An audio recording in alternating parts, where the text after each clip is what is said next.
Hey everyone! Welcome back to Anime Octopus. Today, we're diving into another exciting fanfic discussion.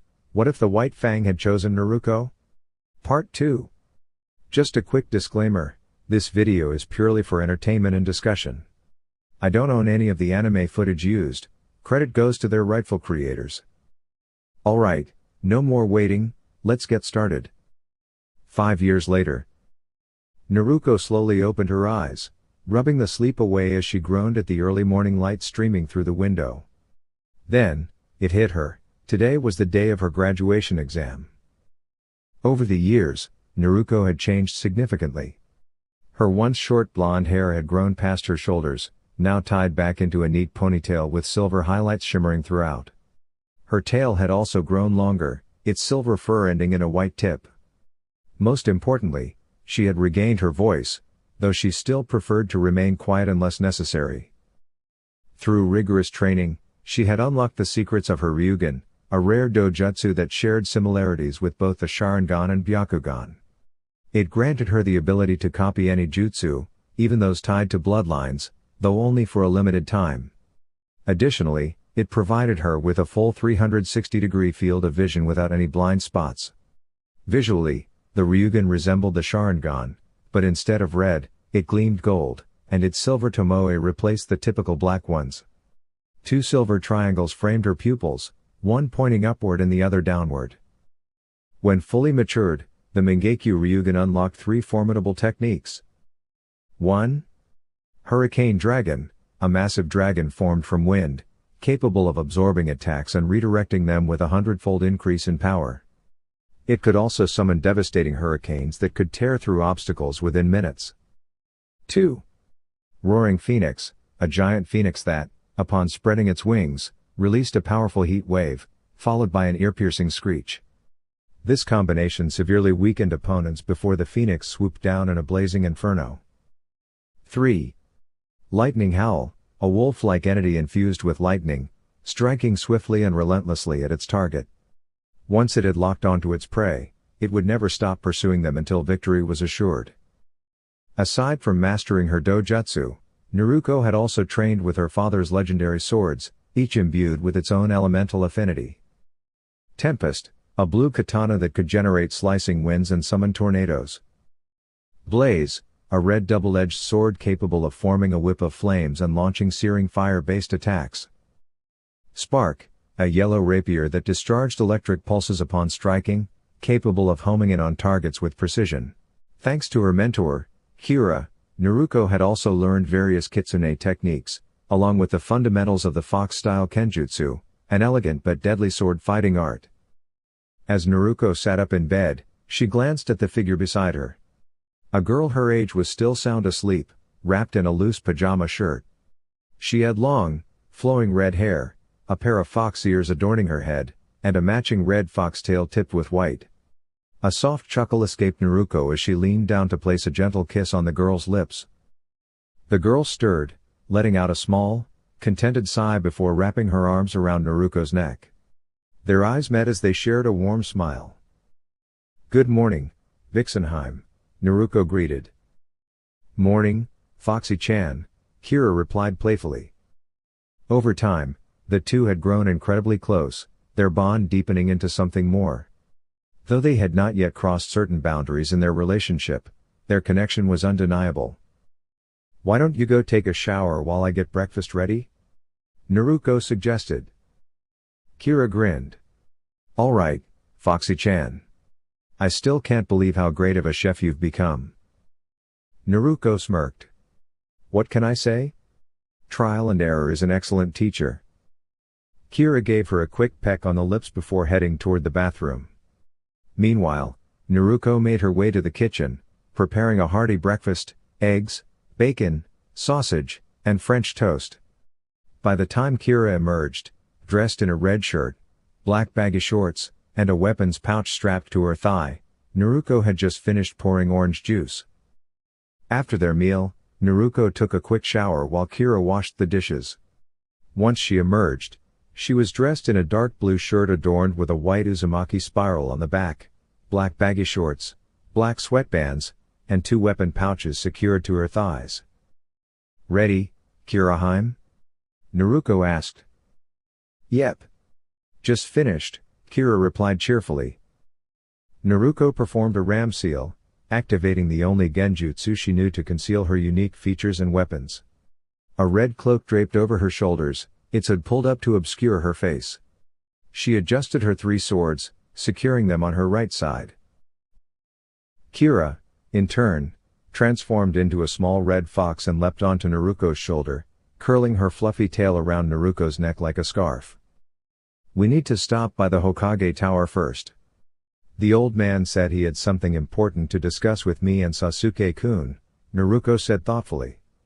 Plus, I think it's time I tell him about us. Kira gave a small nod. I won't stop you, Foxy-chan. Maybe I can finally clear my name with him.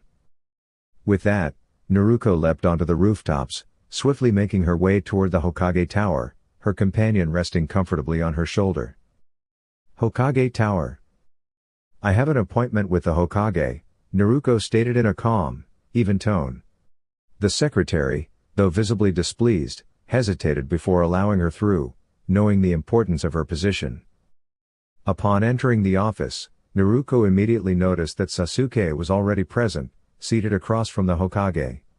He wore a dark blue high-collared shirt emblazoned with the Uchiha clan's fan symbol on the back, along with white wristbands, leg warmers, loose-fitting white shorts, and a weapons pouch secured to his right thigh over a set of bandages. Naruko, just in time. Please, have a seat, the Hokage said, gesturing to the chair beside Sasuke. As Naruko took her place, he continued, the reason I've called you both here is that, as the last members of your respective clans, you are each required to establish a family. According to village law, in order to be recognized as official clan leaders and potential council members in the future, both of you must enter into arranged marriages with at least 4 partners. Sasuke let out a deep sigh. Great. Just great. If word of this gets out, the girls in our class will overwhelm me like moths to a flame. The Hokage, puzzled by his reaction, turned to Naruko for clarification. Fan clubs, she responded simply, prompting the Hokage to nod in understanding. Hokage-sama, there's something I need to tell you, Naruko said, rubbing the back of her head. What is it, Naruko? He asked, concern lacing his voice. Well? How do I put this? I've made contact with the Kyuubi, she admitted. The Hokage's eyes widened in alarm. What? He exclaimed, immediately forming a series of hand seals. The room briefly pulsed with a soft blue light before returning to normal. There, now no one can eavesdrop. Naruko, how did this happen? Tell me everything you discussed, and don't leave anything out. The Kyuubi may attempt to deceive you into setting it free, he warned. Actually, she's not a he at all. She's a female, Naruko clarified. And she told me that she never intended to attack the village. Apparently, a man named Orochimaru manipulated her by casting a genjutsu. It backfired, making her lose control. She thought she was protecting herself, not attacking innocent people, Naruko explained. Just as Minato suspected. Though the part about the Kyuubi being female is certainly unexpected, the Hokage thought to himself. She's actually very kind and protective, Naruko continued. In fact, she gave me my very first toy, a little stuffed fox. When I first met her, she was crying for me, for all the pain and loneliness I had endured. Even when I had no one else, she truly cared about me. I suppose that's why we bonded so deeply. She's like a guardian angel to me. Naruko's voice softened at the memory, and the small fox nestled on her shoulder blushed slightly, though her red fur hid it well. The Hokage was silent for a moment, taking in Naruko's words. I didn't see that coming, he admitted at last. If you trust her, Naruko, then I will place my trust in her as well, for now. But to ensure everyone's safety, let's keep this information strictly between the 3 of us. His expression darkened as his thoughts drifted elsewhere.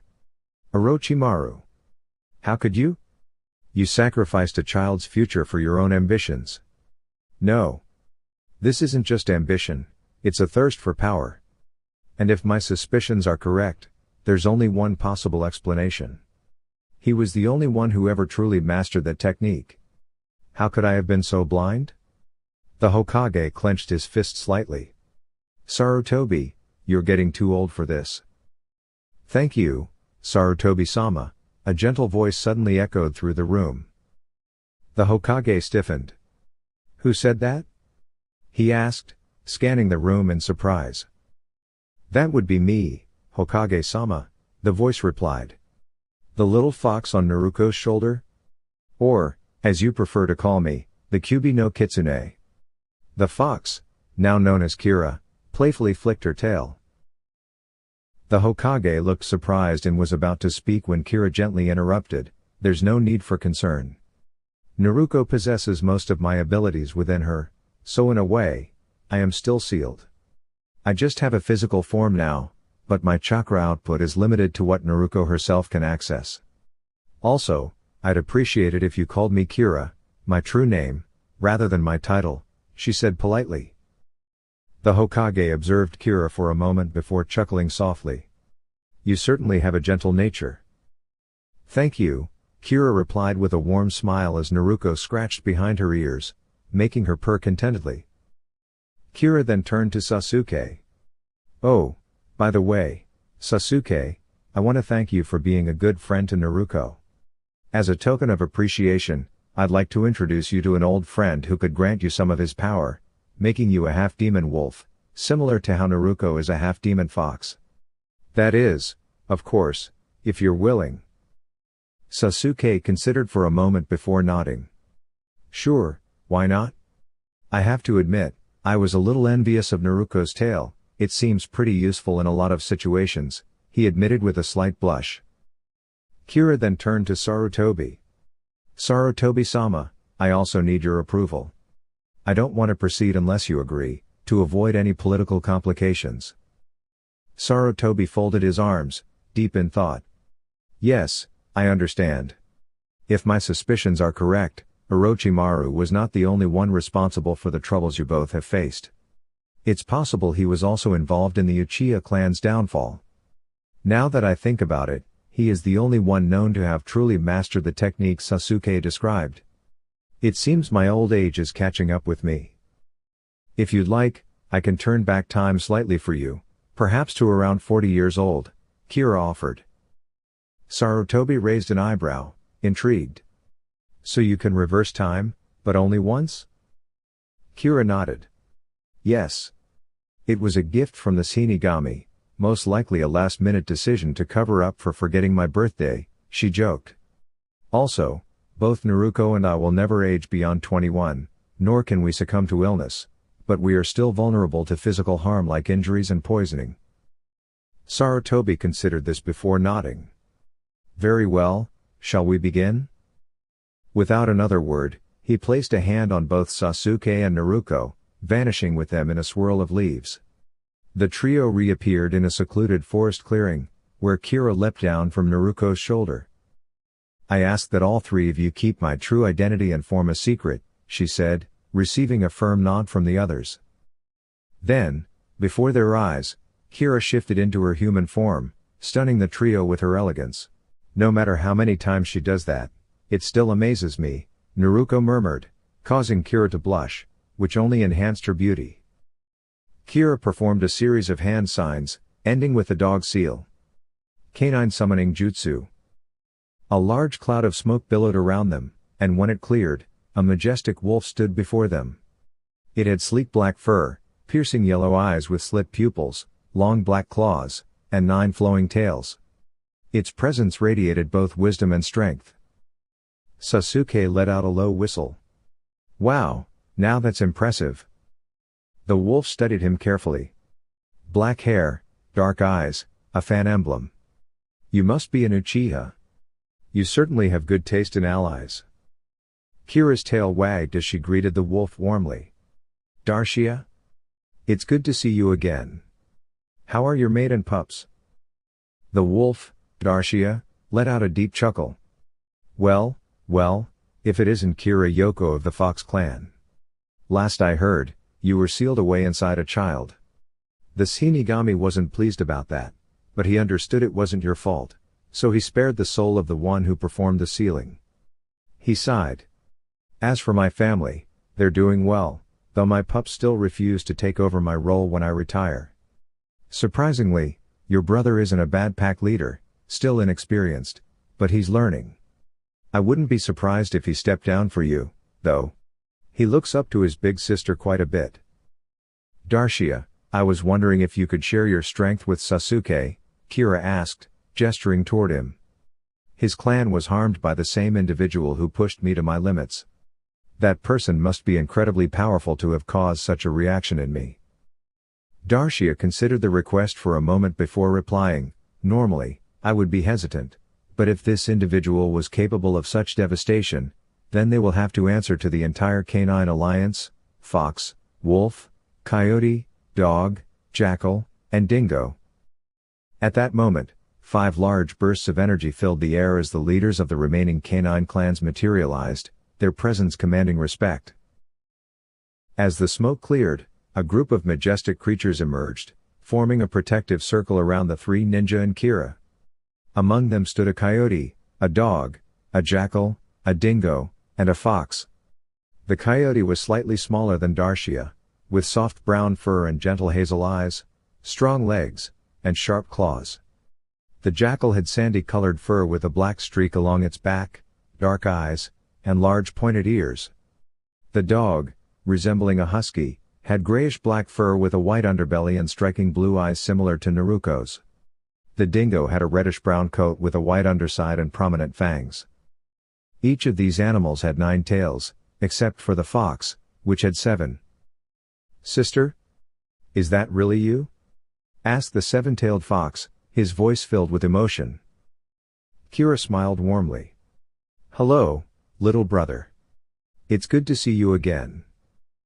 The fox shimmered and transformed into a young boy about Kira's age, with red hair, fox-like ears, a fluffy tail, and vibrant green eyes.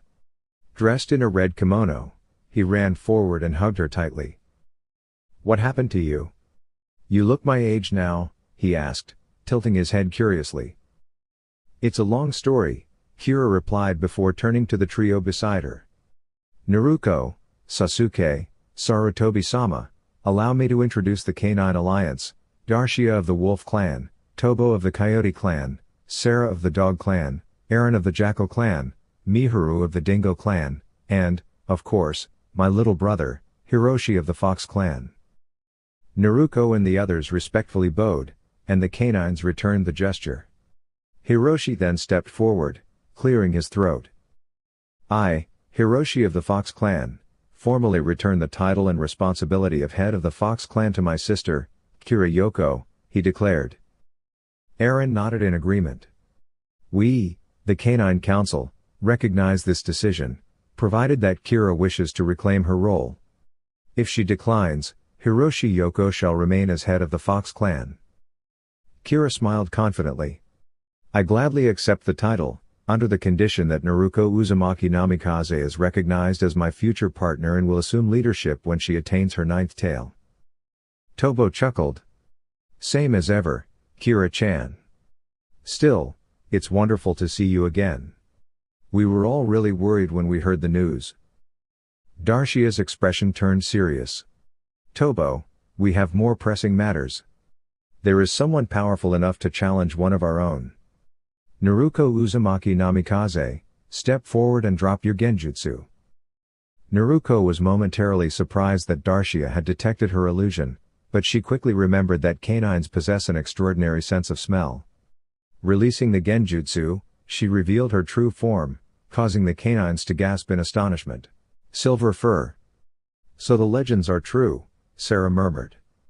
"The legendary silver fox, said to hold immense power, but how? And why a half-blood?" Kira stepped forward, her voice steady. "It's because of my powers, which were sealed within her. Our connection grants her extraordinary abilities, including access to my bloodline. Naruko is not only strong but also compassionate and kind. I believe she has the potential to be a great leader one day." She paused for a moment, her cheeks tinged with pink. "And I chose her because I care deeply for her. Miharu nodded thoughtfully. It's clear that you truly cherish her. I have no objections. The others voiced their agreement as well. Kira then added, Naruko has endured hardships beyond what any living being should experience. I grant each of you permission to witness my memories so you may understand the struggles she has faced. As they closed their eyes, their auras shimmered with different hues of chakra. One by one, the canines flinched as they absorbed the memories, seeing moments of pain, but also the kindness and unwavering support of Itachi, Sasuke, the two Kunoichi Jonin, Tuchi, and Ayame, and, most of all, Kira's love. This child has endured so much, Miharu said softly. Yet, she remains strong and kind. Kira, you have chosen wisely. I trust that she will find happiness, Kira replied, her voice warm with emotion. The Hokage, who had been listening intently, finally spoke. I have done everything within my power to protect Minato's child. However, every time good-hearted individuals like Tuchi Ichiraku or Itachi Uchiha attempted to adopt her, the council interfered with excuses and obstructions. I would have taken her in myself, but I fear the council would rebel, overthrow my leadership, and strip away the very laws that protect her. A solemn silence settled over the group as they acknowledged the weight of his words. But amidst it all, hope remained. Naruko was no longer alone. She had found a family that would stand by her, no matter what. Minato? So the child already possesses great power. I thought I recognized that red blade. That is none other than Blaze, my older brother's sword, said Darshia, surprising everyone. That blade was forged from his Fang, infused with his power. This must mean that the other two swords belong to the Falcon clan and the Dragon clan. These two clans have long held an alliance with us, Tobo explained. The spirits of the swordsmen must still lie dormant within the swords, yet to awaken. A man named Minato Namikaze discovered all three blades and quickly mastered their power, unlocking their true forms. He must have passed that knowledge on to his daughter. You must be the Hokage, according to Kira's memories. We extend our gratitude to you and fully understand your position, Darshia said, turning his attention towards Sasuke. Sasuke, step forward. Sasuke hesitantly approached, feeling slightly uneasy surrounded by the giant wolves. Sasuke Uchiha, in light of Kira Yoko's consideration, how do you feel about Naruko Namikaze? Darshia asked. She is like a sister to me. She helped clear my brother's name when he was falsely accused of destroying our entire clan. If not for her, I might have been consumed by the desire for power. My brother, Itachi, wanted me to meet her when we were younger, believing we would become great friends. He was right. Thanks to her, I was able to return to the village and work toward bringing the true culprit to justice. My family had once been blinded by ambition, but my mother was a kind and compassionate woman. I intend to rebuild my clan with those values, through love and respect. People call me the last Uchiha, but I see myself as the first of the new generation, Sasuke declared with confidence. That is the right answer, Sasuke Uchiha. I bestow upon you my power and hereby name you heir to the Uchiha Wolf clan, Darshia proclaimed. Dark chakra radiated from Darshia, enveloping Sasuke before quickly dissipating. When the energy faded, Sasuke stood transformed, now possessing two gray wolf ears, streaks of gray in his longer hair that reached past his shoulders, clawed hands and feet, elongated canine teeth, a gray tail, and the Sharingan active with two Tomoe in each eye. I have fully awakened your clan's bloodline, removing the need for life-threatening situations to activate it. Your Mangekyo Sharingan will manifest naturally as your eyes mature, without the need for any tragic loss. This ability will also be passed down to your future descendants, Darshia explained. Naruko, Sasuke, our children have chosen not to assume leadership roles in our clans. However, seeing the strength that a half-blood possesses and honoring their wishes, we ask that you both seek out worthy candidates to succeed us as the future heads of the Canine Alliance. Once you have made your choices, summon us so that the current leaders may recognize them as rightful heirs, said Eren. Both nodded in understanding as the third Hokage, Sarutobi, stepped forward. I want to express my deepest gratitude for all that you have done. These two have faced many hardships, yet they have found strength within themselves and among your people. I cannot thank you enough, the Hokage said with a respectful bow. Think nothing of it, Sarutobi. Besides, Enma, the Monkey King, has spoken highly of you within his clan and the Primate Alliance when all the summoning clans convene, Tobo said with a warm smile. Kira, tell our clan that I am well and happy here with the one I love, she said, gently patting her younger brother's head. Okay, sister, Hiroshi responded, then turned to Naruko. Please take care of my sister, Naruko-sama. Sasuke, here, Darshia said as dark chakra emerged from his body, materializing into a massive scroll. This is the wolf summoning contract, reserved strictly for your mates and descendants. If anyone else attempts to sign it, their blood will not adhere. I entrust it to you, sign your name using the blood from the hand you wish to summon with. The hand seals are dragon, snake, rabbit, tiger, and dog, Darshia instructed. Sasuke laid the scroll on the ground, opened it, and bit his right thumb before signing his name in the first slot. As a parting gift, I offer you my own blade, forged from my Fang, Darshia added. Dark chakra once again took shape, forming a long katana with a sleek black sheath, a golden hilton guard, and a finely crafted black handle. When a leaf drifted down and touched the blade's edge, it was effortlessly sliced in half, without Sasuke even moving the sword. This sword is attuned to lightning, allowing you to enhance your techniques with its power. In time, it will reveal its true potential to you. You already possess fundamental kenjutsu skills, as well as an understanding of the Wolf Clan's sword style and basic lightning-based techniques, Darshia explained. Naruko, I'd like you to do the same for our summoning contract and be responsible for carrying it. The hand signs are rabbit, bird, tiger, dragon, and dog, Kira instructed, channeling her chakra, which manifested into a scroll. Naruko carefully mimicked Sasuke's actions with her right hand, sealing the scroll, while Sasuke secured his newly acquired sword on his back. As soon as the summoning contract was completed, the 5 summons vanished in a large cloud of smoke, drawing Kira's attention toward Sarutobi. Now then, Sarutobi-sama, it's time for your well-deserved reward, Kira announced cheerfully, pressing her index and middle fingers to the top of Sarutobi's head. She whispered an inaudible incantation, and almost instantly, a transformation began. The wrinkles on Sarutobi's face started to fade, his liver spots disappeared, his height increased slightly, and his graying hair regained much of its original black color, now mixed with only a few strands of white. Kira suddenly wobbled, clearly drained from the technique, and lost her balance.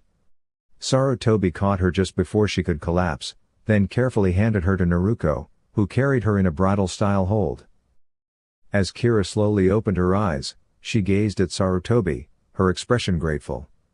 That must have taken a lot out of you. But thank you for such a gift. For now, though, the 3 of you should be in class, preparing for your graduation exams. And Kira, if you wish, you will be granted the rank of Kunoichi in the Hidden Leaf when Naruko graduates, Sarutobi said with a kind smile. Kira, Naruko, and Sasuke nodded. Kira shifted into her small fox form, comfortably settling on Naruko's head, while the two disguised their features and weapons using a simple genjutsu. Thank you, Sarutobi-sama. I'll consider it, Kira replied. Academy classroom. Upon entering, Naruko and Sasuke noticed the classroom was already bustling with students chatting amongst themselves. Sasuke visibly relaxed, until a sound he dreaded echoed through the room. Sasuke-kun. A chorus of voices shrieked in unison, nearly every girl in class, except for one. Among the crowd, one girl stood out. She had short, dark blue hair, gentle yet striking white eyes with a hint of lavender, and a petite frame mostly concealed beneath a khaki jacket with a small flame above a spiral symbol. She also wore Anbu-style shorts. This was Hinata Hyuga, heiress to the Hyuga clan. Sasuke let out an exasperated sigh. Naruko? Yeah? She responded, raising an eyebrow. If I don't make it out of this, please visit me when it's all over. Noted. How much of a head start do you need? She asked with a smirk. 3 seconds should do. Got it. Without another word, Sasuke bolted out of the classroom. Naruko quickly shut the door behind him, using her body to brace against it, only for it to be forcefully broken off its hinges by the stampede of overenthusiastic girls chasing after him. She groaned in pain from the impact, instinctively checking on Kira to ensure she was unharmed before stepping back into the classroom. A few minutes later, Sasuke reappeared, climbing through the window while panting heavily. That was fast, Naruko commented. Pant. Thank goodness for the boys' restroom. Pant, Sasuke muttered, still catching his breath. Naruko suddenly felt someone's gaze on her. Scanning the room, she quickly spotted Hinata looking her way. The moment their eyes met, Hinata's face turned bright red, and she shyly averted her gaze. I think she likes you, Foxy-chan, Kira whispered playfully. You think so? She is kind of cute. But at least let me talk to Sakura first, Naruko whispered back. Kira scoffed. That pink-haired girl? She doesn't appreciate you. She's always chasing after Sasuke instead. Sasuke nodded in agreement. I hate to say it, but Kira's right. She's always dismissing you, and she doesn't treat you the way a friend should. Not to mention, she constantly calls you names just because you have to hold back. Naruko sighed. Alright, how about this, today's her birthday. If she doesn't like what I give her, I'll stop chasing after her. Sasuke shrugged. Your choice. Kira gazed at Naruko with concern in her eyes. Just be careful, Foxy-chan. Even if she doesn't feel the same way, please remember that I will always care about you, she whispered, gently resting her head against Naruko's shoulder as Naruko affectionately patted her behind the ears. I got here first. Shouted 2 girls at the same time. One wore a red, Chinese-style dress with black onbu-style pants, featuring a white circle on the back, and had long pink hair. The other had long, light blonde hair, bright blue eyes, a purple top with bandages underneath, and a matching purple skirt. The pink-haired girl was none other than Sakura Haruno, someone Naruko had once admired. However, she had started to realize that constantly being treated harshly by Sakura was making her feelings fade.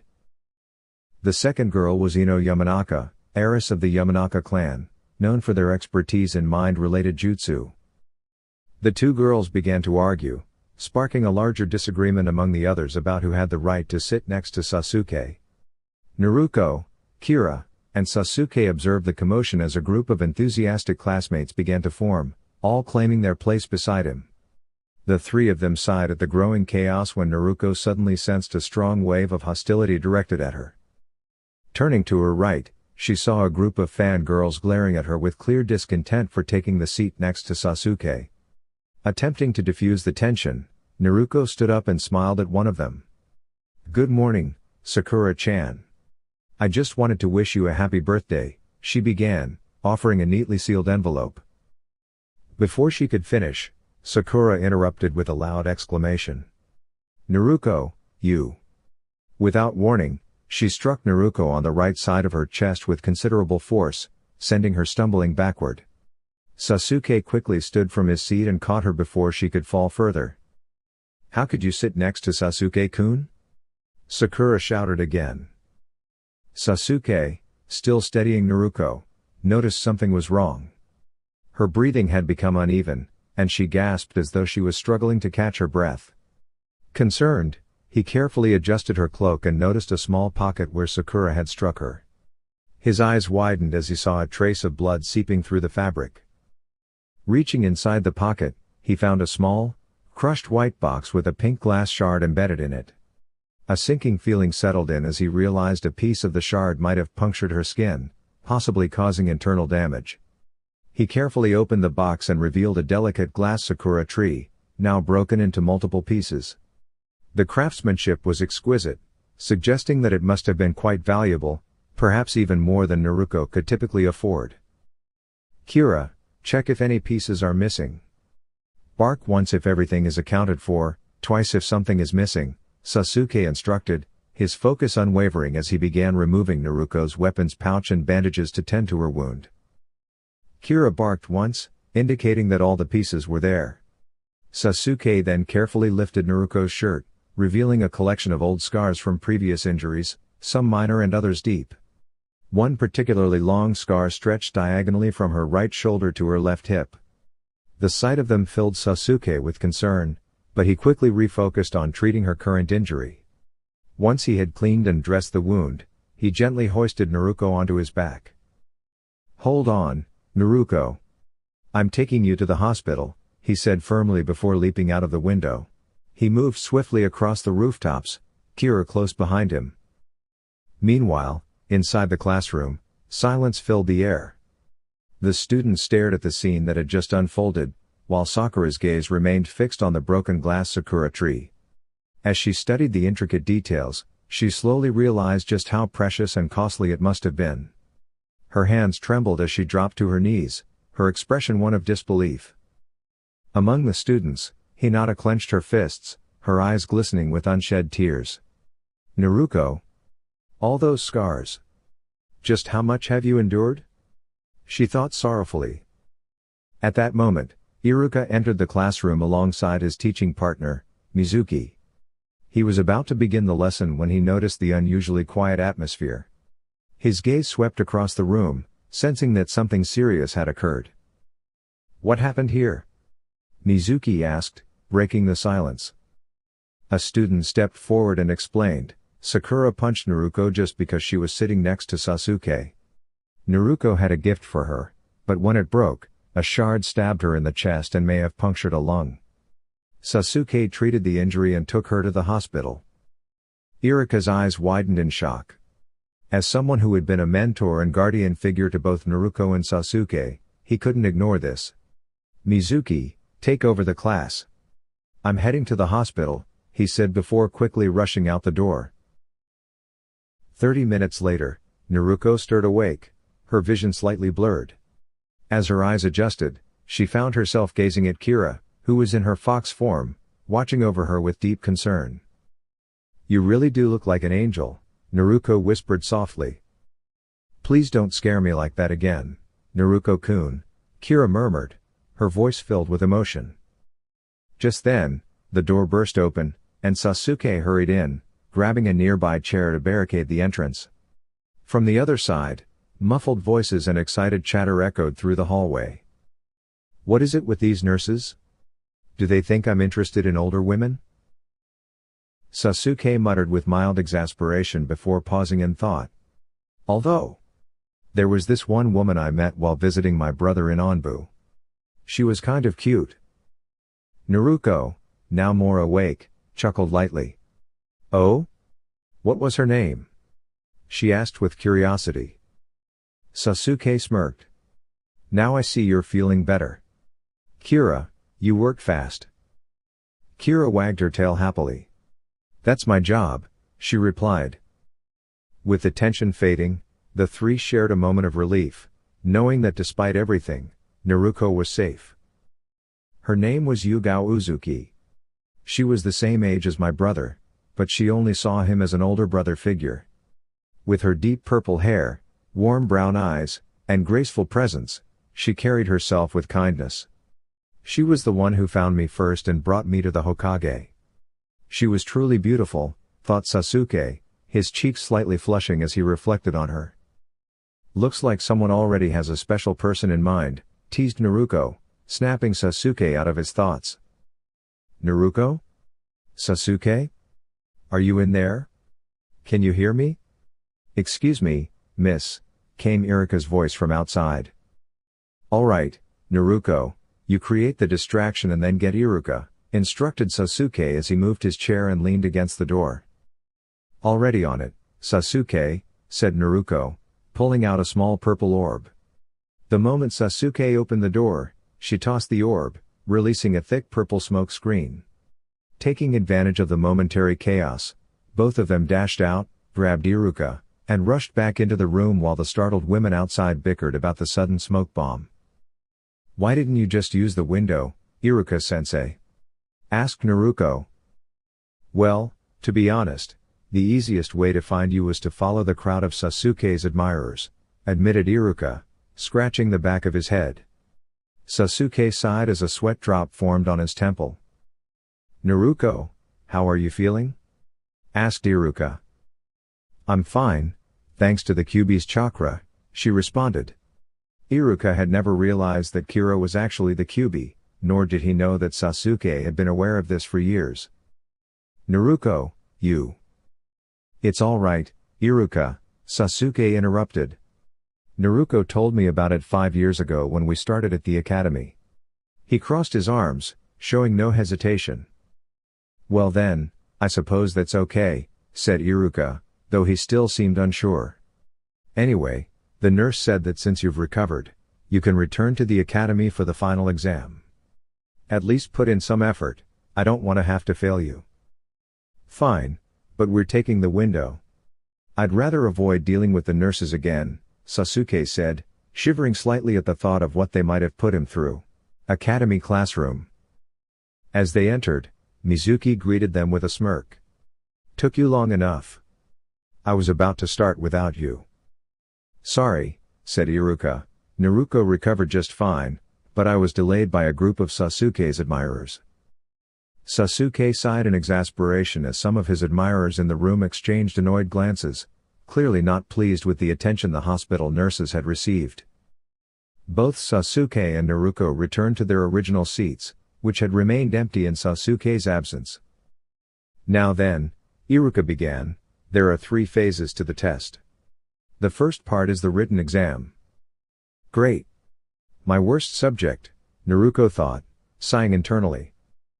Don't stress, Naruko, Sasuke whispered. Just aim to get at least half of them right. Following his advice, Naruko carefully answered about half of the questions correctly. Once she was done, she let her forehead fall against the desk with a thud. How much did you hold back? Iruka whispered, raising an eyebrow. Just enough, Naruko whispered back with a smirk. I suppose that might be helpful, but let's find out, Iruka murmured thoughtfully. After gathering the papers, Mizuki began grading them while Iruka prepared for the next exam. Now then, your next challenge will test your accuracy.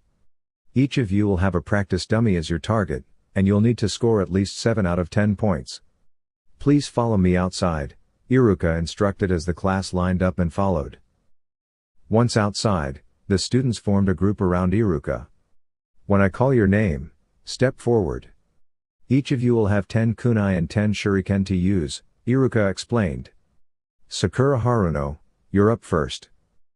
Sakura stepped forward, but she wasn't her usual cheerful self. The memory of Naruko's scars lingered in her thoughts. Her focus wavered until Iruka handed her the 10 kunai. Begin. Sakura took a deep breath and aimed. She managed to score 7 out of 10, with her last kunai barely making contact but still staying in place. 2 of her shuriken hit the same target, embedding the weapon even deeper, which counted as 2 successful hits. Iruka continued calling names, carefully observing each student's performance. He skipped over Sasuke and Naruko for the moment, going through the rest of the list until only 2 names remained. Sasuke Uchiha, Iruka called. Sasuke stepped forward and confidently retrieved a kunai from the stand, capturing the attention of most of the girls in the class. Many of them, including Sakura, watched him with admiration, momentarily forgetting about Naruko's distinctive whisker-like marks. And Naruko Uzumaki, Iruka announced, drawing gasps from the class. The surprise brought Sakura's thoughts back to the memory of Naruko's previous injuries. What are you doing, Iruka? Mizuki asked, having just finished grading the papers. You'll see, Iruka responded with a knowing smile. All right, everyone, you know the rules. And don't forget, the wager still stands, Iruka added. Wager? Mizuki asked, raising an eyebrow. If Sasuke wins, then the 3 of us will eat at his favorite tea stand. If Naruko wins, it's dinner at Ichiraku Ramen, Iruka explained, earning a collective sweat drop from the class. With a sigh, Mizuki shook his head. Iruka, this is a test, not a betting match. I know, but watching these two compete is already interesting enough. Plus, this way, I don't have to decide where to eat, Iruka said nonchalantly. You could have just flipped a coin, Sasuke pointed out. True, but when else do I get the chance to see my two top students compete in a test of skill? Iruka grinned, ruffling both their hair. Meanwhile, Kira, Naruko's small fox companion, hopped off her shoulder, stretched, and curled up comfortably. Some of the girls resisted the urge to pet the adorable creature, trying to focus on the competition instead. All right, get ready, Iruka instructed. Sasuke and Naruko gripped their kunai, preparing for the throw. Begin. Both kunai soared through the air simultaneously, hitting their respective targets dead center. Sasuke Uchiha and Naruko Uzumaki, perfect scores. Now for the Shuriken challenge and the tiebreaker, Iruka announced. I didn't realize we were on a game show, Sasuke quipped. I've always wanted to say that, Iruka admitted, scratching the back of his head. Sasuke making a joke? Now that's rare, Naruko teased with a playful grin. Iruka-sensei, Naruko cheated. Yeah. There's no way she's as skilled as Sasuke-kun. Some of Sasuke's admirers protested, unable to accept the results. Enough. If I hear another complaint, you all fail. Iruka's stern voice echoed through the training ground, instantly silencing the outburst. None of them wanted to risk their chances of being placed on a team with Sasuke. Now that we've settled that, ready? Iruka signaled again as Sasuke and Naruko prepared their next throws, both wearing knowing smirks. Begin. Fox style, Flaming Claw. Wolf style, Lightning Fang. Both students infused their shuriken with chakra, launching them toward their targets. Naruko's projectiles erupted into brilliant flames upon impact, while Sasuke's shuriken crackled with electricity, striking with precise intensity. The result, two perfectly placed hits, causing the training dummies to explode. Boom. Now that's how you make an impression, Naruko grinned, placing her hands behind her head. We should have done that with the kunai, too, Sasuke remarked. Maybe, but then how would we have topped this? Fair point. Iruka chuckled. Well, that's another perfect score. And since everyone saw it firsthand, I doubt there will be any complaints. He shot a glance at Sasuke's admirers, who wisely remained silent. Mizuki, however, had an entirely different thought process. This isn't good. The Uchiha is getting too close to her. If she fails, I'll have the perfect opportunity to act, he thought. As the class made their way back inside, Iruka suddenly groaned. Now I don't know what to choose for dinner. Sasuke sighed and flipped a coin. Call it in the air. Heads. Sasuke caught the coin and revealed the result, heads. Guess that means ramen, he muttered. Once everyone was seated, Iruka addressed the class. Your final exam consists of two parts, the first is the transformation jutsu, and the second is the clone jutsu. No.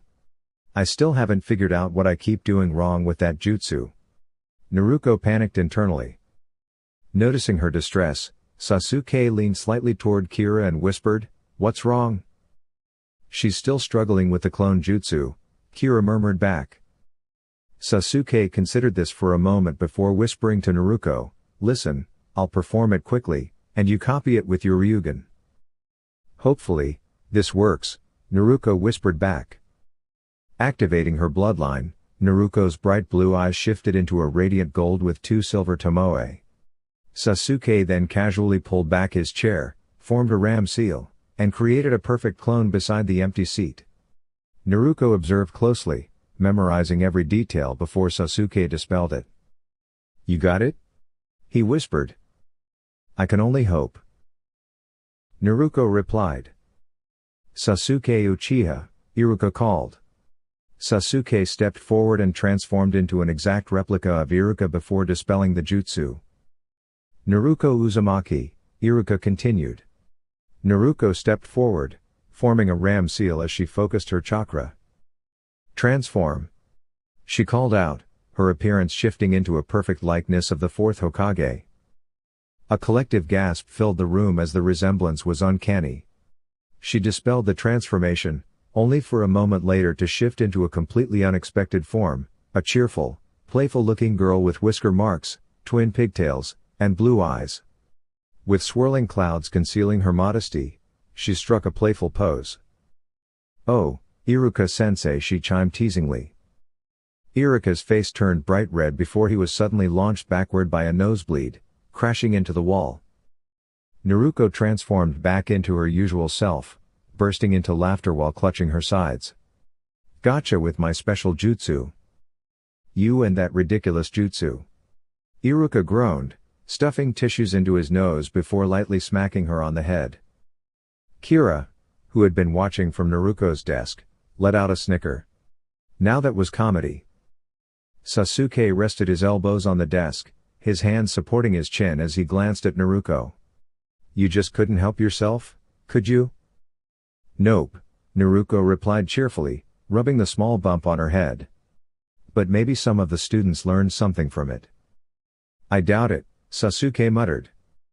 "All right, Mizuki and I will call each of you in one by one to demonstrate the clone jutsu. Once you pass, you'll receive your headband," Iruka announced. One by one, the students entered the empty classroom. Some emerged proudly wearing their headbands, while others left looking disappointed. Naruko felt her heart race as she heard Sasuke's name being called, knowing she would be next. Moments later, Sasuke stepped out with his headband tied around his neck, looking deep in thought. Then, Naruko heard her name. "You'll do great, Naruko-chan. I'll be right here cheering you on," Kira reassured her. Taking a deep breath, Naruko entered the classroom, where Iruka and Mizuki sat at a table with a stack of headbands. "All right, Naruko. To pass, you need to successfully create at least one clone," Iruka explained. Naruko gulped nervously, then formed a ram seal. "Clone jutsu." A puff of smoke appeared, revealing a single lifeless clone collapsed on the ground. It looked more like a dummy than an actual copy. "That's impossible," Naruko thought in frustration.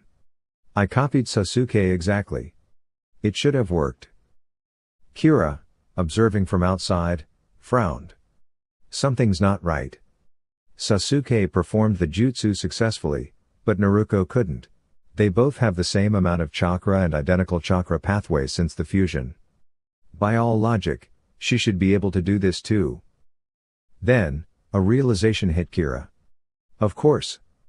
How could I have overlooked something so obvious? She mentally scolded herself.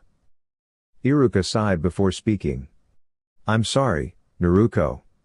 I have no choice but to fail you. Your written exam score was too low to compensate, and while your kunai and shuriken skills improved your score, it still wasn't enough to pass." Mizuki interjected, "Come on, Iruka. Some of the other students barely managed a decent clone. Even Sasuke struggled with his, shouldn't you consider that?" "I understand, Mizuki," Iruka replied firmly. But Sasuke's clone was at least stable, while Naruko's wasn't able to hold form. "I'm really sorry, Naruko, but maybe next year will be your time." Kira narrowed her eyes. "This confirms my suspicions." Kira perched on Naruko's shoulder and immediately noticed the disappointment on her face. As she stepped outside, she saw the other graduates being congratulated by their parents, which only deepened her sadness. Seeking comfort, Naruko made her way to the familiar swing set, her usual spot whenever she felt alone. To her surprise, Sasuke was already there. "Hey," Naruko greeted softly, her voice reflecting her mood. Sasuke glanced at her and immediately noticed she wasn't wearing a headband. Without hesitation, he removed his own. "I'm going to ask Iruka if I can retake the year too." Naruko's eyes widened. "But you passed the clone jutsu. Why would you want to do that?" Sasuke gave a small smirk. "Naruko, you're like family to me. Honestly, you're probably the only person I really consider close. If you didn't pass, Then I'd rather spend another year training with you than risk being on a team that might hold me back. Plus, I wouldn't mind seeing you pull another stunt on Iruka next time around, he added with a knowing grin. Naruko felt a warmth spread through her heart at his words. Thanks, Sasuke, she said, her spirits lifted. Foxy-kun, I think I understand the issue. You replicated Sasuke's clone jutsu technique flawlessly, but the difference in height is what caused the problem, Kira explained. What do you mean, Vixenheim? Naruko asked curiously. Both you and Sasuke possess the same amount of chakra, thanks to Darshi merging his power with Sasuke. Additionally, your internal chakra networks are identical. However, the key difference is your height. Since Sasuke is taller, his clones require more chakra to appear complete, making them seem like normal clones, even if they aren't entirely perfect. On the other hand, because you are shorter, your chakra doesn't distribute evenly throughout the clone, which results in an incomplete or ineffective clone, Kira clarified. Now that you mention it, I did struggle with the technique, Sasuke admitted. At first, I thought I was making a mistake, but the same issue occurred during the exam and again when I demonstrated it to Naruko. So, you're saying the reason I can't perform the clone jutsu properly is because I have too much chakra and I'm short? Fate can be so unfair, Naruko sighed dramatically, tears streaming down her face. Exactly. The only possible solution I can think of is that your clones need to be solid rather than illusions, since both of you have too much chakra for a technique that requires such a limited amount. Unfortunately, I don't know of a method to achieve that. I'm sorry, Kira admitted. It's okay, Kira-heim. We'll just try again next year, Naruko reassured her, lifting Kira up. It's getting late, so I think I'll head home and take a shower. Same here, Sasuke agreed. Later that evening. Naruko was walking down the street when she heard footsteps approaching from behind. Hey, Naruko. How are you feeling? Mizuki asked, catching up to her. I've had better days, she replied with a small sigh. Well, there is actually a way for you to graduate that Iruka hasn't mentioned, Mizuki said with a knowing smile. Naruko's eyes sparkled with excitement. Really? How? Mizuki smirked internally. Well, all you have to do is... That night, Naruko was leaping from tree to tree, clutching a large scroll tightly in her hands. Yes. I did it. Now Iruka-sensei will have to pass me for sure. She exclaimed eagerly. Something about this doesn't feel right, Naruko-kun, Kira said, a sense of doubt creeping into her mind. Don't worry, Kira-heim. Mizuki-sensei wouldn't steer me wrong, Naruko reassured her. Hokage Tower. Lord Hokage. The forbidden scroll has been stolen. A Jonin reported urgently. The Hokage gave him a sharp look. I suggest you choose your words carefully unless you wish for Ibiki to have a discussion with you, he warned in a firm tone. Iruka stepped forward. Lord Hokage, I don't believe Naruko took the scroll with bad intentions. I've known both her and Sasuke for a long time, and something about this situation feels off. The Hokage sighed, placing a hand on his hat. I want to believe you, Iruka, but our top priority right now is retrieving that scroll and ensuring Naruko's safety. That scroll contains powerful, forbidden jutsu, including the fourth Hokage's sealing technique. He removed his hat, revealing a much younger-looking face, surprising the gathered ninja. His expression turned serious. Find her and bring her back unharmed. Iruka, take Sasuke and assist in the search. If I find even a single hair out of place on her head, there will be consequences. Now, go. With a wave of his hand, the gathered ninja dispersed into the night. Meanwhile, Mizuki smirked to himself. No one will find her. Only I know where she is. In a quiet forest near an abandoned cabin, Naruko gracefully landed from a tree, her sharp eyes scanning the surroundings while taking in the fresh scent of nature.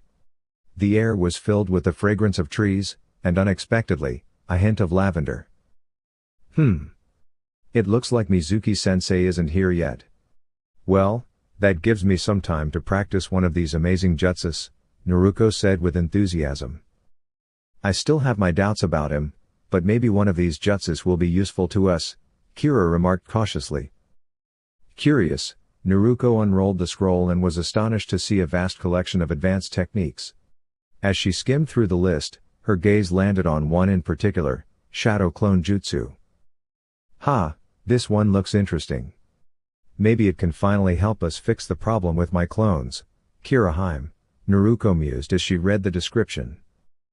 Kira leaned in, examining the text over Naruko's shoulder. It says the clones are solid. That could be the perfect solution. Let's give it a try. You never know until you test it out, Naruko said eagerly, determination shining in her eyes. Deep within the forest, Iruka and Sasuke moved swiftly through the trees, scanning the area for Naruko. Are you sure it was really Naruko and not someone using a transformation jutsu? Sasuke asked skeptically. I'm certain, Iruka replied with confidence. I checked her apartment, it's completely empty. Plus, she didn't show up at Ichiraku, and you know she wouldn't miss that for the world unless she was training. Then let's ask her when we find her, Sasuke suggested. Iruka suddenly sensed a familiar chakra signature and adjusted course. This way, Sasuke. I can sense her chakra nearby, he said, increasing his speed. Meanwhile, Naruko sat down to catch her breath, exhaustion evident on her face. You did it, Foxy-chan. Kira cheered, wagging her tail excitedly. Yeah. Now Iruka-sensei and Mizuki-sensei can pass me, and Sasuke won't have to retake the exam, Naruko said between deep breaths. Just then, she caught the scent of Iruka and Sasuke approaching. As they landed nearby, Naruko let out a weak chuckle. You found me, Iruka-sensei. Sorry, but I only had time to learn one jutsu, she admitted, scratching the back of her head with her usual fox-like grin. Iruka smiled, sensing how much effort she had put into her training. Sasuke extended a hand to help her stand. Why did you take the scroll, Naruko? You know it's forbidden, Sasuke asked seriously. Forbidden? But Mizuki-sensei told me that I needed to learn from it in order to pass, Naruko explained, looking confused. Iruka's expression darkened. Why would Mizuki? He was cut off by the sharp whistling of a weapon slicing through the air. Reacting instantly, he tackled both Naruko and Sasuke to the ground as a massive shuriken embedded itself in a nearby tree. A chilling voice spoke from above. Oh, I missed. Oh well, at least I can take care of all of you now, Mizuki muttered, stepping onto a tree branch. Naruko's eyes widened in shock. Mizuki-sensei? What are you doing? Naruko, give me the scroll. Iruka is trying to trick you, Mizuki shouted. Don't listen to him, Naruko. Iruka warned. Mizuki is lying, he wants the scroll for himself. It contains forbidden jutsu that could put the entire village in danger if it falls into the wrong hands. Mizuki sneered. Iruka hates you just like the rest of the village, Naruko. All those times he pretended to care about you? It was all an act to gain your trust. He only truly cares about Sasuke because he's the last Uchiha. Naruko's hands clenched into fists as she struggled to process Mizuki's words. Sasuke leaned in and whispered, Naruko, something feels off. Iruka would never do something like that. Mizuki scoffed. Sasuke, I wouldn't stand too close to her if I were you. Do you even know who she really is? His eyes gleamed with malice. I can promise you power, Sasuke. All the power you need to get revenge on your brother. All you have to do is take that scroll. And eliminate Naruko. Sasuke narrowed his eyes. What are you talking about? Mizuki smirked. The reason the village shuns Naruko is because she is. Stop it, Mizuki. Iruka shouted. She is the Kyubi no Kitsune, the nine-tailed fox. It may have been sealed inside her, but the beast has taken over, making her the new Kyubi. Mizuki declared triumphantly. Sasuke stared at him for a moment. Then started laughing. Mizuki and even Iruka looked at him in confusion. All this time, I thought you were just a fool. Now I know you have no idea what you're talking about, Sasuke said with a smirk. Let me clear things up for you. First, Naruko already told me about the fox when we were 8. Second, my brother never wiped out our clan, he was with Naruko the whole time and has evidence to prove it. Third, the only power I seek is the strength to protect those who matter to me, Naruko included. She's like a sister to me. Fourth, Naruko is not a demon. At most, she could be considered part fox. Fifth, the Kyuubi isn't a he, she's a she. And finally, the Kyuubi has already given me power, by allying with the wolf summons, I've been recognized as part of the wolf clan. So, like Naruko, I am also considered part beast. As he finished speaking, both he and Naruko dropped their genjutsu disguises, revealing their true forms. Mizuki and Iruka stared, completely stunned. How? When? Mizuki stammered, unable to comprehend what had just happened. That would be my doing, Kira declared, seamlessly shifting into her human form. The Kyuubi no Kitsune, in the flesh. She proclaimed with pride. That's impossible. Mizuki stammered, his expression betraying his growing unease. Nothing is impossible when I'm here, Naruko said confidently, her determination unwavering. Mizuki scowled in frustration. Fine then.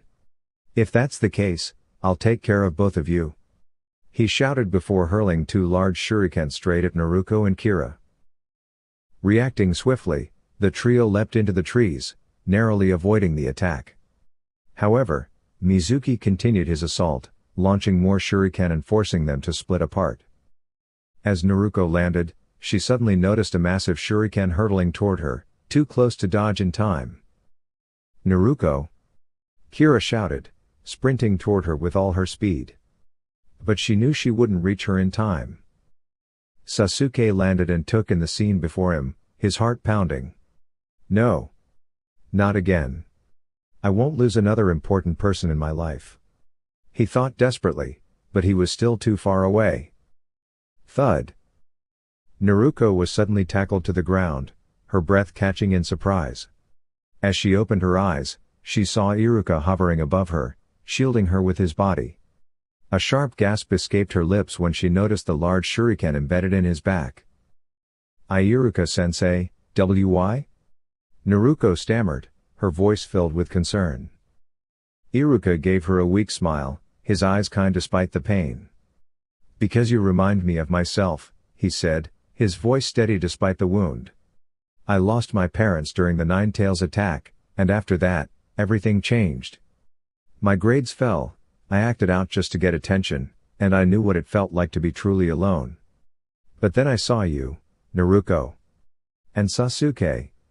After the hardships you both endured, you found a bond, one built on trust and understanding. You became each other's family. That's why I care for you both as if you were my own students, my own children. Tears welled in his eyes as he continued, now go, Naruko. You have to stop Mizuki. Don't let him get that scroll. Naruko hesitated for only a moment before nodding determinedly. She leapt into the trees, Sasuke and Kira right beside her.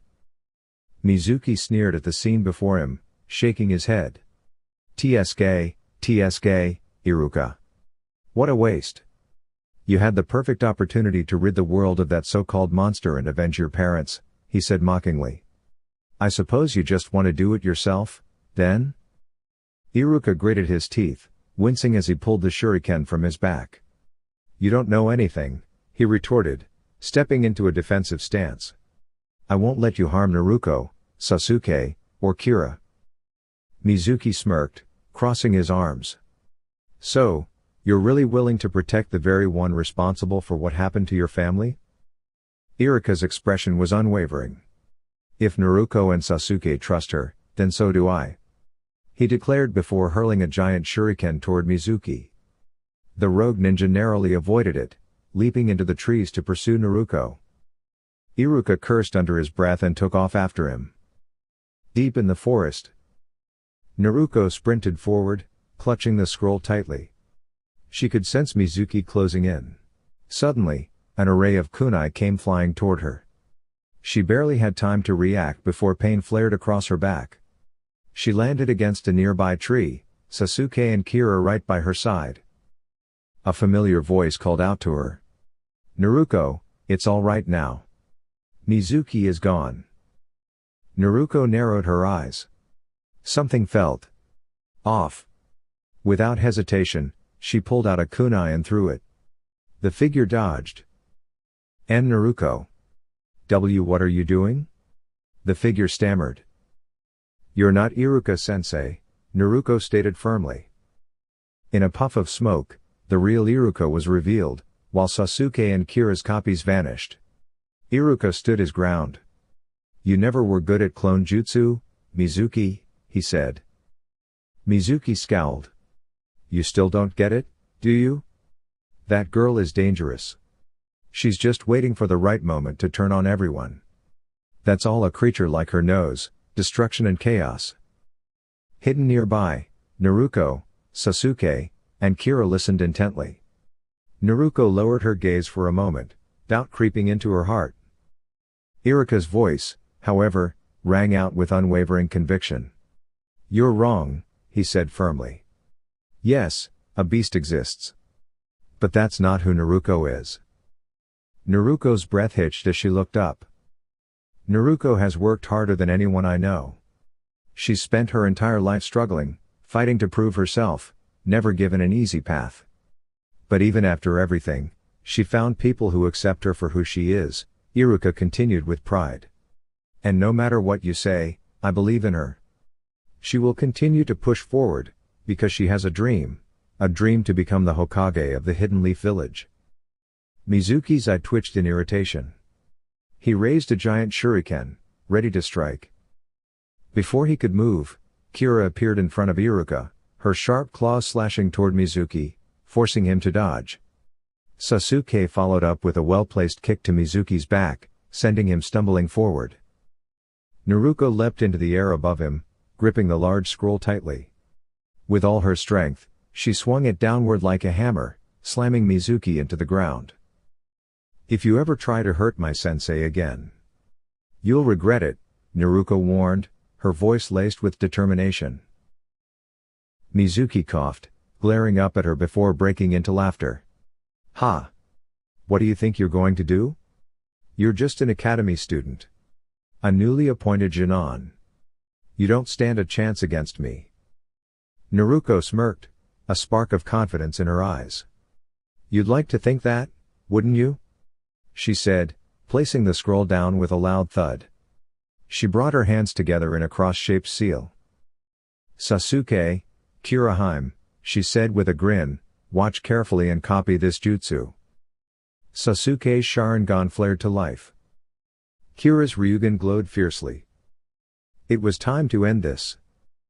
Sasuke's eyes glowed red, each containing 2 black tomoe, while Kira's eyes shimmered gold with 2 silver tomoe and 2 small triangles near the pupil. That's right," Naruko confirmed confidently. "It's the 4th Hokage's bloodline, my father's legacy, my legacy. And thanks to a friend of Kiraheim, Sasuke's bloodline has also awakened. Since Kiraheim is sealed within me, she shares my bloodline as well." Naruko clasped her hands together. "Now, prepare yourself.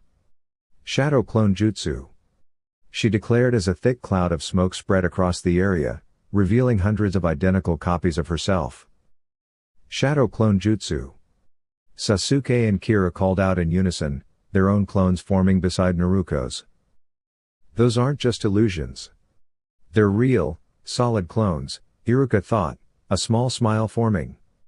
"Naruko, you never fail to surprise me." Naruko stepped forward, determination in her eyes. "You're about to learn what happens when you try to harm someone important to me. Save some of the fight for me, Naruko," Sasuke said, cracking his knuckles. "I never liked how he treated you and Kira."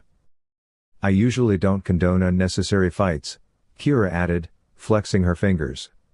"But in this case, I'll make an exception. With a synchronized battle cry, the clones surrounded Mizuki, overwhelming him in an instant. When the jutsu ended, Mizuki lay on the ground, completely exhausted and unable to move. "Well, that was satisfying," Sasuke commented, casually slipping his hands into his pockets. "Who knew standing up to a bully could be so refreshing?" Kira chuckled. He had this coming for a while now, Naruko agreed with a shrug. Suddenly, Sasuke turned his attention to a nearby tree. "All right, whoever's there, come out. I can sense you." From behind the tree, Hinata shyly stepped forward, twiddling her fingers. Hinata-chan, what are you doing here?" Naruko asked curiously. I heard everything." About what Mizuki-sensei said, Hinata stammered softly. Naruko's eyes widened slightly in concern. "But," Hinata continued, her voice gaining a bit of strength, "I think you're amazing for carrying such a burden.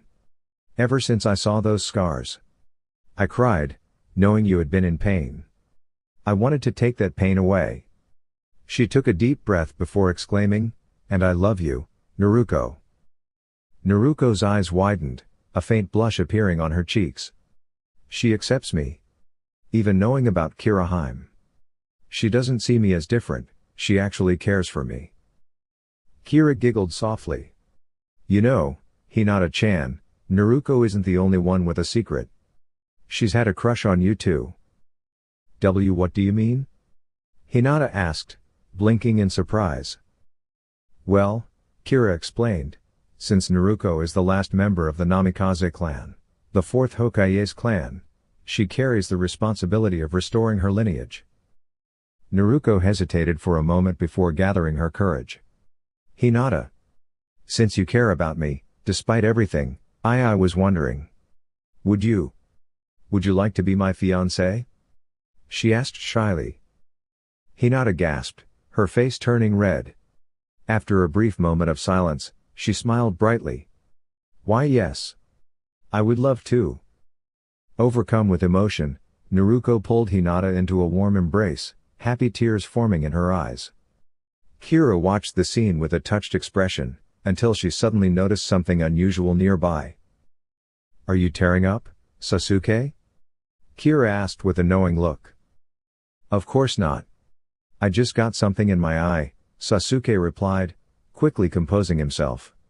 "Besides, I'm just glad that Naruko has another cherished person in her life besides you. Nothing to get emotional over." Internally, he sighed in relief. "That was close." Kira smirked. "Looks like I have some leverage now." Meanwhile, Naruko embraced Hinata gently before tilting her chin up, gazing into her eyes, and pressing a soft kiss to her lips. Hinata let out a small, content sigh as Naruko trailed gentle kisses down her neck. Just then, a sudden warmth spread through Hinata's body. She felt a tingling sensation, but rather than discomfort, it was soothing. A midnight blue flame enveloped her, glowing brightly before fading away. As the light disappeared, Hinata stood with flowing hair that now reached her mid-back, two delicate midnight blue fox ears, and a matching tail with a soft lavender tip. She blinked in surprise before reaching out to touch her new features, her fingers running over her tail in awe.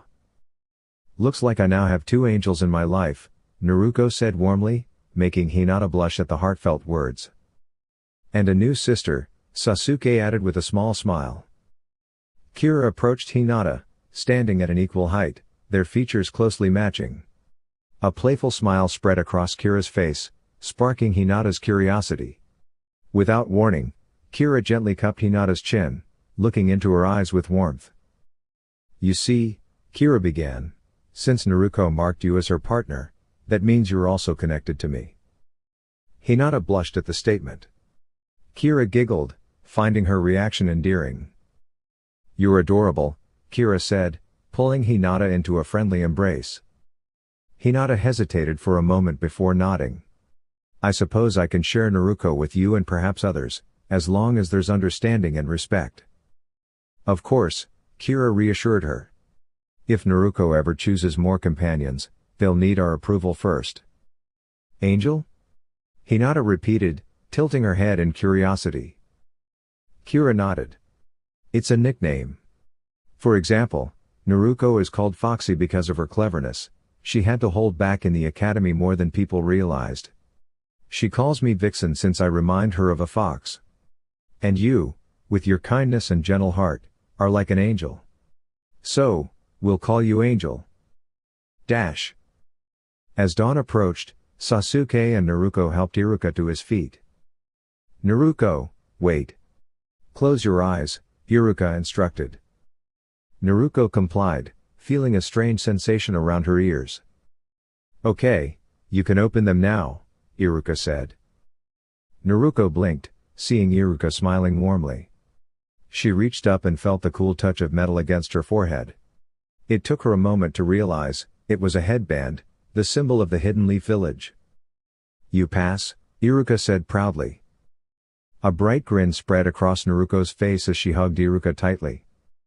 After a moment, she untied the headband and instead fastened it around her neck. This way, it won't hurt my ears. Plus, it's a nice excuse to match Hinata, she said with a cheerful laugh, making everyone smile. Come on, you four, Iruka said. We need to report to the Hokage about what happened. Naruko nodded and picked up the forbidden scroll before following the others. Dash. Hokage Tower. The Hokage observed the events through his crystal ball, his expression unreadable. Well now, Naruko, he murmured with a soft chuckle. You truly never fail to surprise me. Now, how am I going to explain this to Hiashi? A masked Anbu appeared beside him. Hokage-sama, Naruko has not yet returned with the forbidden scroll. The Hokage waved a hand dismissively. No need to worry. Iruka found her, and they're on their way back. Have a squad ready to arrest Mizuki for his crimes, attempting to steal the forbidden scroll, framing an innocent child, and endangering lives. Understood, Hokage-sama. And while you're at it, the Hokage added, rubbing his temples, summon Hiashi Hyuga. There's a matter we need to discuss. The Anbu hesitated slightly but nodded. As you wish, Hokage-sama. Dash. Naruko, Kira, and Hinata walked together, their hands linked as their tails playfully intertwined. Meanwhile, Sasuke walked beside Iruka, who carried Mizuki's unconscious body over his shoulder. Iruka sighed. This is going to be difficult to explain. Still, he glanced at Naruko with a small smile. Who would have thought she was such a natural talent, right, Sasuke? Naruko and I have been on the same intellectual level ever since Shikamaru taught her how to play shogi and chess. Since then, we've had countless matches, always ending in a stalemate, Sasuke remarked. Because we play so often, Naruko has significantly improved her ability to think strategically, analyze battle scenarios, and turn challenging situations in our favor. She's even picked up some history lessons along the way. Surprisingly, some of Iruka's lectures actually stuck with her. I see, Iruka said, puzzled. But Shikamaru's scores in the academy weren't much different from Naruko's when she held back. That's true, but he's actually a genius. He's just incredibly laid back, Sasuke explained. Honestly, it would take both me and Naruko working together to outthink him. His strategic mindset surpasses ours individually. He even created his own meditation technique to help plan several steps ahead in battle, and it has been incredibly useful. A quiet groan interrupted the conversation. Uck. Where am I? Thud. Mizuki was beginning to regain consciousness when Sasuke spotted a nearby shovel. With a swift movement of his tail, he lightly struck Mizuki again, rendering him unconscious. Was that really necessary? Iruka asked with a sigh. Yes. I didn't feel like dealing with him waking up again, Sasuke replied nonchalantly. Let's just hope you didn't cause memory loss, Iruka said, shaking his head. Don't worry, I have the solution right here, Sasuke added, twirling the shovel with his tail. Once they arrived at the Hokage Tower, they handed Mizuki over to the waiting Anbu, who had been ordered to arrest him. The Anbu also informed them that the Hokage had requested their presence immediately. The group of 5 entered the Hokage's office, where they found another man with long jet black hair reaching his mid-back, dressed in white robes, with pale white eyes. A young girl, around 8 years old, stood behind him, peeking out shyly. She had long brown hair and similar pale white eyes. Father? Hanabi? Hinata stammered. Hinata? Is that you? Asked the man, who was none other than Hiashi, Hinata's father. Yes, well, I was just about to explain everything, Hiashi, the third Hokage, Hiruzen Sarutobi, interjected. What happened to you? Hiashi asked, concern evident in his voice. Well, you see. Hinata began, explaining everything she had overheard from Mizuki's conversation, the truth about the Kyubi no Kitsune, Naruko's proposal to her, and how she genuinely loved her. That's quite a story, Hiashi said thoughtfully. Hinata Nichin, see, can I play with your tail? Hanabi asked, blushing. Of course you can, Hanabi dear, Hinata responded with a warm, motherly tone. Hanabi giggled in delight and gently played with her sister's tail. Just like her mother, Hiashi murmured, reminiscing about his beloved wife. If you don't mind me asking, why did you bring Hinata's little sister here? Kira inquired. I don't trust the Hyuga elders. They have already forced me to make decisions I deeply regret, Hiashi admitted. Like what, Hiashi-sama?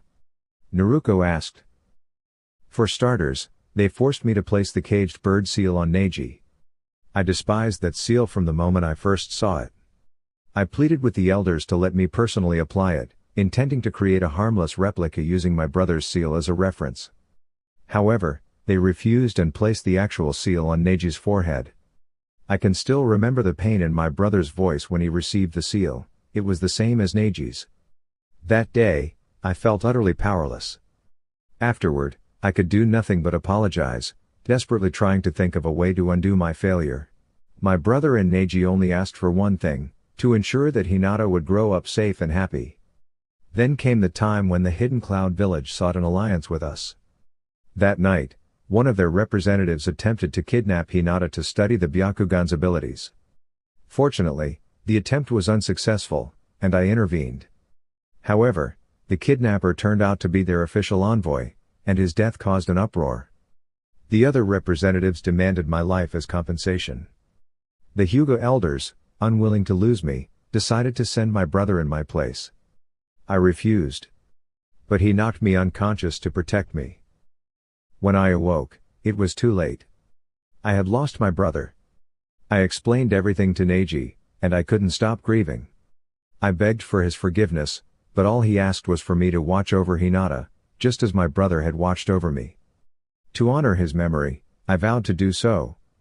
But the elders forced me to sever our clan's alliance with the Namikaze clan, Hiashi finished, his voice heavy with sorrow. Wait. Isn't that your family, Foxy-kun? Kira asked, turning to Naruko. You must be the Kyubi, Hiashi observed. Hey, Minato was right all along. What do you mean? Sasuke asked curiously. Well, you see, Minato and I shared a strong friendship. When we both became leaders of our respective clans, we decided to form an alliance. Around the time our wives were expecting children, we discovered that I would be having a daughter while Minato would be having a son. To strengthen our bond, we agreed that if our children wished, they could be engaged. However, if either of them did not consent, the engagement would be called off, but the alliance between our clans would remain intact, Hiashi explained. Hinata embraced Naruko, overjoyed upon realizing that she had been engaged to her longtime admiration all along. Naruko returned the hug, equally touched. It seems we made a wise decision in arranging the engagement, Hiashi remarked, causing both teens to blush. Anyway, when the Nine Tails attacked, Minato noticed something unusual, almost as if she were an animal backed into a corner, fighting desperately for survival. After you were sealed, the Hyuga elders, unfortunately, held a narrow-minded perspective. They saw Naruko as nothing more than an outsider and unfairly judged her, much like some villagers did. Because of this misconception, they chose to dissolve the clan alliance, fearing it would impact the Hyuga name, Hiashi explained solemnly. Furthermore, they believed Hinata was too gentle to lead the clan and considered disowning her, intending to place the seal on her as well. That was the moment I could no longer stand by and watch. I refused to let my daughter experience the same hardship that my brother and Neji endured. To protect her, I convinced the elders to place Hinata under an intensive training regimen. However, it was painful for me to see my own child struggle due to outdated traditions that failed to recognize true strength. Then, one evening while studying late into the night, I discovered an ancient scroll outlining the rules of our clan.